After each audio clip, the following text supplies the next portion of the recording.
Operation হলে রক্ত মিলবে না, যদি রক্ত জোগাড় হয় তখন দেখা যাবে যে সমস্ত যন্ত্রপাতি দরকার অপারেশনের সেগুলো নেই। সরকার বদলাতেই হাসপাতালের এই রোগ কিন্তু এবার সারতে শুরু করেছে। আপনাদের দেখাবো কোচবিহারের মেখলিগঞ্জে সরকারি হাসপাতাল, সেখানে এখন অনেক সহজেই কঠিন অস্ত্রোপচারও হচ্ছে।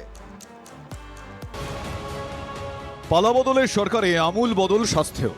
কোচবিহারের মেখলিগঞ্জ মহকুমা হাসপাতালে কি ছিল আর কি হলো? কঠিন জটিল অপারেশন এখন স্বাভাবিক ব্যাপার। ল্যাপারোস্কোপিক পদ্ধতিতে অপারেশন হচ্ছে মফস্বলের হাসপাতালেও। হলদিবাড়ির কাশিয়াবাড়ির বাসিন্দা সুস্মিতা রায়ের পেটে অসহ্য যন্ত্রণা এখন অতীত। সফল অস্ত্রোপচার করেন চিকিৎসক শিশির বিশ্বাস। ভালো, খুব ভালো, ডাক্তাররাও খুবই ভালো, নার্সগুলো খুবই ভালো, যত্নও করে। এখন শুরু করেছি, এরপরে আরও আমরা অনেক পরিষেবা মানুষকে দিতে পারবো, কারণ এখানে মানুষের মানে সামর্থ্য নেই যে এত বড় একটা অপারেশন। ভবিষ্যতে আরও ভালো ভালো সার্জারি আমরা এই সেটআপে করতে পারবো।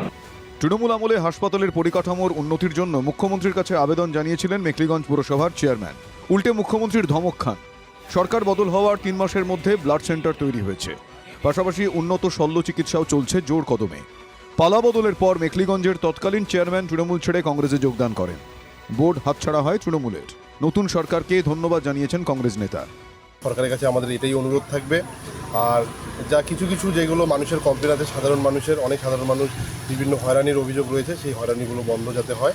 মেখলিগঞ্জের জনগণ তথা পার্শ্ববর্তী এলাকার জনগণ বিনা পয়সায় আজকে মহকুমার হাসপাতাল থেকে তারা পাচ্ছে। এটা একটা দৃষ্টান্তমূলক ব্যবস্থাপনা। ল্যাপারোস্কোপির জন্য আর ছুটতে হবে না শিলিগুড়ি, জলপাইগুড়ি বা কোচবিহারে। মেখলিগঞ্জে এখন সব সম্ভব। Nileshwar সান্যালের report, TV9 Bangla.